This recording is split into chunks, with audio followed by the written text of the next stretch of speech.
Schiff is the top Democrat on House Intelligence Committee and joins me now. What concerns you most about Mike Flynn?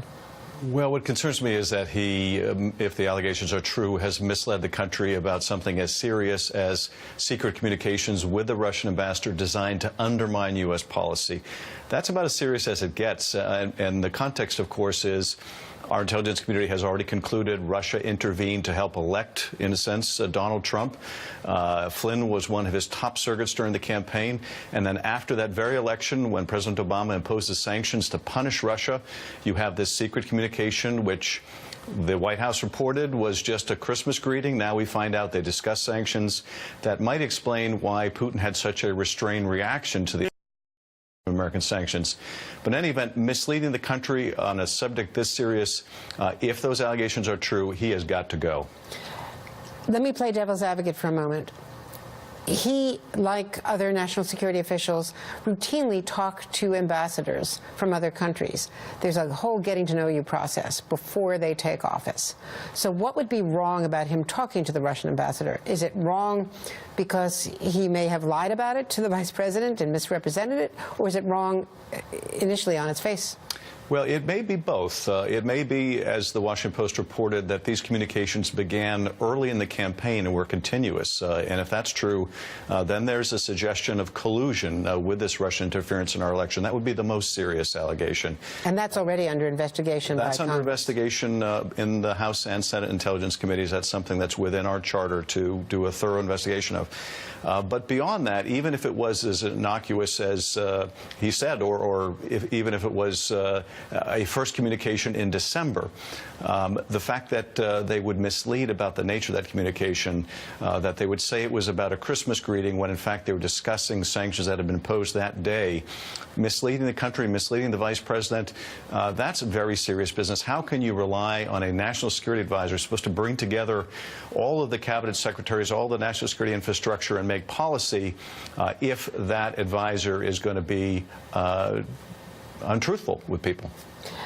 Is there any evidence that he tried to circumvent what he must have understood to be routine surveillance, interception of a Russian ambassador's communications?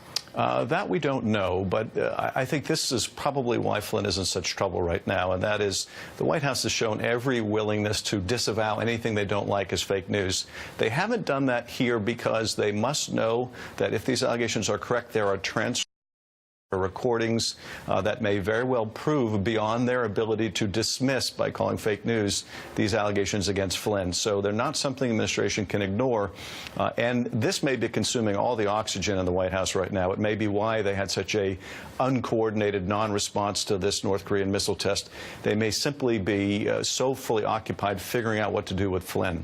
It was notable that the president on the flight on Air Force One down to Florida on Friday said he was unaware of these reports. This is the president who consumes everything. It was all over the media all day Friday and on the front page of the Washington Post from the night before. That doesn't seem to me the least bit credible. And the other thing I think we need to keep in mind when we're looking at the dysfunction on the NSC, at the end of the day, it's all a reflection on the president. And this is a president who is erratic, who is inexperienced, who may be very well in over his head, who starts the day generally by tweeting things that his national security team then has to chase after and make sense out of. So you got to lay the responsibility, I think, at the feet of the man at the top. And this dysfunction is his responsibility.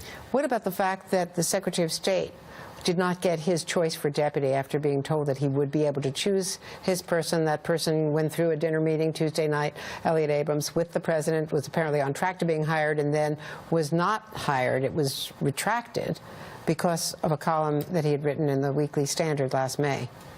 Well, again, I guess not that surprising. This is a president with a thin skin. And if this candidate had said some very harsh things about him, and apparently he did, that was probably more than the president could stomach. But I'm glad at least the Secretary of State is trying to fill these positions with people who at least have experience, even if it's not the experience I would want them to have. But rather than have them filled with just political yes men or people who answer only to Steve Bannon, clearly the Secretary of State wants someone of his own in that position. But what is the signal now after choice was overruled by the president? The signal is you're not going to get anyone who's been that critical of me because I don't have the self-confidence to put up with that. Congressman, thank you very much.